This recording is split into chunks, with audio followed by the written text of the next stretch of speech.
Hello everyone. आज मैं economics की पहली क्लास करवाने जा रहा हूँ।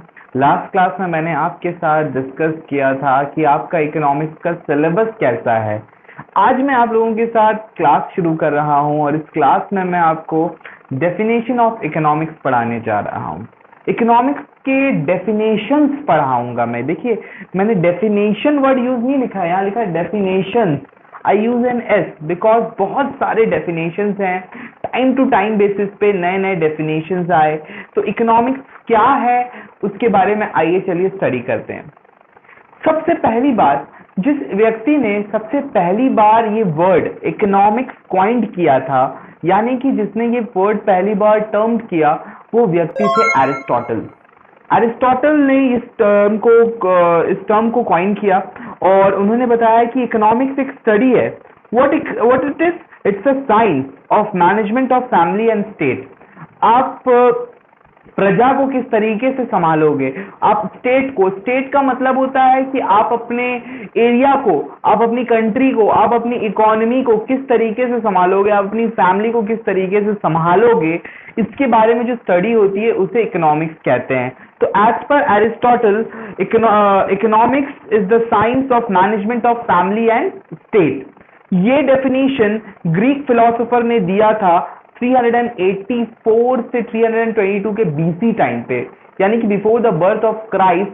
एरिस्टोटल जिए थे, उनकी पैदाइश हुई थी 384 बीसी में, मृत्यु 322 बीसी में हुई थी।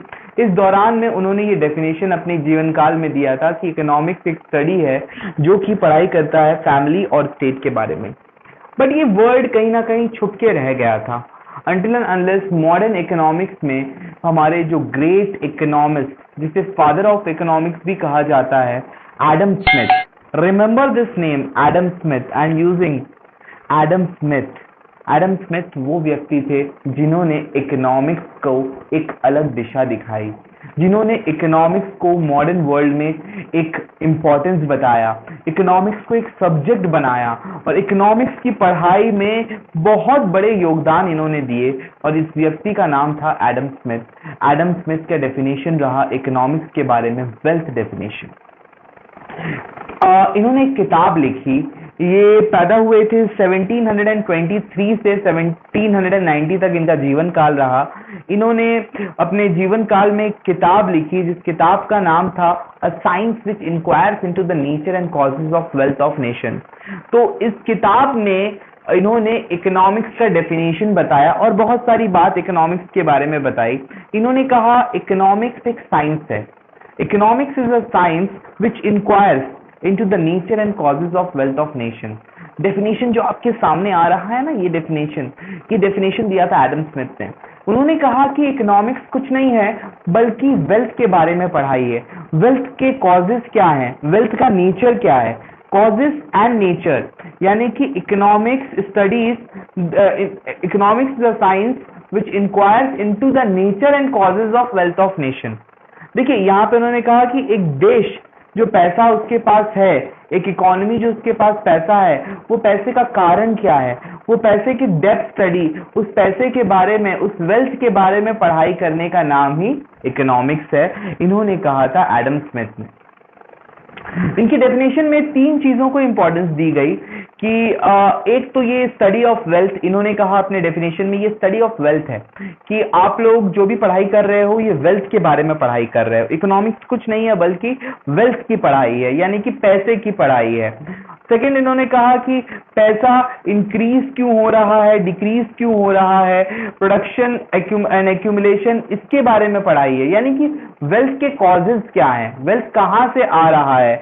Wealth can be increase by its production and accumulation. आप प्रोडक्शन करके भी वेल्थ बना सकते हो और जोड़ के भी आप पैसे बना सकते हो। इन्होंने अपनी किताब में लिखा और साथ ही साथ उन्होंने ऐसे व्यक्ति के बारे में पढ़ाई करी जो एक इकोनॉमिक मैन था। इकोनॉमिक मैन उस इंसान को कहा जाता है जो सारी चीजें पैसे से तोलता है, उसके लिए सब कुछ पैसे में तुलाई होती है, यानी उसकी खुशी, उसकी मृत्यु, उसका जीवन काल सिर्फ पैसे से ही लेन देन है। तो यहाँ पे उस व्यक्ति के बारे में पढ़ाई होती है जो इंसान इकोनॉमिक मैन होता है, यानी कि जो पैसे में सोचता है। तो ये डेफिनेशन के कुछ फीचर्स थे, इस डेफिनेशन पे काफी क्रिटिसिज्म हुए। देखिए, एक अच्छा डेफिनेशन आया था, लेकिन जब अच्छा डेफिनेशन आता है तो उसकी आलोचनाएं भी होती हैं। तो इस डेफिनेशन की काफी आलोचनाएं हुई, और इनमें सबसे पहला आलोचना ये थी कि too much emphasis on materialism. Economist ये कहने लगे कि ये डेफिनेशन काफी ज्यादा हद तक मटेरियलिज्म को प्रमोट कर रहा है। इकोनॉमिक्स में सिर्फ उस चीजों को पढ़ा जा रहा है जो पैसे से लेन देन करती है, बट बेसिकली इंसान की खुशी सिर्फ पैसे में नहीं होती है। बहुत सारी ऐसी चीजें होती हैं जो इंसान को खुश करती हैं, सोसाइटी, रिलीजन, लव एक्सेट्रा। ये सारी चीजों को इकोनॉमिक्स में ट्रीट नहीं करा गया था एक एडम स्मिथ द्वारा। उसके बाद वेल्थ का डेफिनेशन काफी नैरोवर रख दिया गया था। वेल्थ को सिर्फ और सिर्फ मटेरियलिस्टिक चीजों को वेल्थ बताया गया था, जबकि वेल्थ जो है और भी वाइडर स्कोप होता है। आपकी पढ़ाई भी आपका वेल्थ है, आपकी हेल्थ भी वेल्थ है। It's a great proverb, health is wealth. तो आपकी जो हेल्थ है वो वेल्थ है। तो उस डेफिनेशन में, एडम स्मिथ के डेफिनेशन में, इन सब चीजों को दरगुजर किया गया था। थर्ड चीज कि इंसान को, क्योंकि इकोनॉमिक्स बेसिकली एक इंसान की पढ़ाई है, बट एडम स्मिथ ने अपने डेफिनेशन में मैन को सेकंड प्लेस में रखा था। फर्स्ट प्लेस में उनकी बात थी कि वो वेल्थ के बारे में पढ़ाई करवा रहे हैं। Next, it ignores the problem of scarcity. उन्होंने ये चीज का ध्यान नहीं दिया कि प्रॉब्लम स्केर्सिटी की है, लिमिटेड रिसोर्सेज की प्रॉब्लम थी। इकोनॉमी में सबसे जो मेजर प्रॉब्लम होता है वो होता है लिमिटेड रिसोर्स। इंसान अपनी इच्छाएं पूरी करना चाहता है, बट उसके पास रिसोर्सेज लिमिटेड होती हैं। लेकिन जो एडम स्मिथ का डेफिनेशन था उसमें अजम्पशन था कि रिसोर्सेज आर अनलिमिटेड। तो इन सारी चीजों पे एडम स्मिथ के डेफिनेशन की आलोचना की गई, और उसके बाद आया एक नया डेफिनेशन। क्या था वो नया डेफिनेशन? वो नया डेफिनेशन था वेलफेयर डेफिनेशन। कौन दिया था ये डेफिनेशन? किस व्यक्ति ने दिया था ये डेफिनेशन? देखिए, एडम स्मिथ के मृत्यु के 50 साल के बाद एक नए इकोनॉमिस्ट ने जन्म दिया, जिसे भी कुछ लोग फादर ऑफ मॉडर्न इकोनॉमिक्स कहते हैं, जिन्हें भी लोग फादर ऑफ मॉडर्न इकोनॉमिक्स कहते हैं। वो व्यक्ति हैं अल्फ्रेड मार्शल। अल्फ्रेड मार्शल ने एक जबरदस्त डेफिनेशन दिया, जो कि डेफिनेशन था welfare definition. So what was welfare definition? Welfare definition में अल्फ्रेड मार्शल ने कहा, economics is a study of mankind. In ordinary business of life, it examines that part of an individual and social action which is most closely connected with the attainment and the use of material requisites of well-being. Thus, it is on one side the study of wealth, and on another side and more important side a part of study of man. देखिए, इनके definition में ना उस चीज को ध्यान दिया गया कि जैसा कि एडम स्मिथ ने वेल्थ को काफी ज्यादा जैसा कि एडम स्मिथ ने वेल्थ डेफिनेशन में काफी ज्यादा वेल्थ को इंपॉर्टेंस दी थी, इन्होंने कहा ना जी ना, वेल्थ की इंपॉर्टेंस है, बट उससे भी बढ़कर एक चीज है जिसके बारे में इकोनॉमिक्स पढ़ाई करती है, वो है इंसान, मैन, इंडिविजुअल्स के बारे में पढ़ाई करना। तो यहां पे बोला गया, it examines that part of individual and social action which is most closely connected with the attainment and the use of material requisite. और लास्ट में बोला गया कि yes, it is a study of wealth, but it is more of a study of a man. It's a study of man. He said that yes, economics is a study of wealth, but on a more important side, it's a study of man. आप पढ़ाई करते हो इंसान के बारे में, उसके character, उसके बिहेवियर के बारे में, वो किस तरीके से बिहेव करेगा एक सर्टेन एक्टिविटीज पे, एक सर्टेन इवेंट पे, एक सर्टेन सब्सिक्वेंस पे, और इन सब चीजों पे वो किस तरीके से बिहेव करेगा, उस चीज को हम लोग बोलते हैं इकोनॉमिक्स। तो इकोनॉमिक्स में as per welfare definition it's a study of mankind, इंसान के बारे में, एक इंसान के बारे में पढ़ाई करना है ये। इंसान किस तरीके से बिहेव करता है और वो किस तरीके से अपने रिसोर्सेज को यूज करेगा। ही believe that wealth is not an and. उनका मानना था कि वेल्थ एंड नहीं है, एंड तो हैप्पीनेस है, वेलफेयर हैप्पीनेस है, वेलफेयर एंड है, लेकिन वेलफेयर को अचीव करने के लिए हमारे पास क्या होना चाहिए? वेल्थ। तो मेन ऑब्जेक्टिव उन्होंने कहा कि welfare is the main objective, but to fulfil that welfare you need to have money.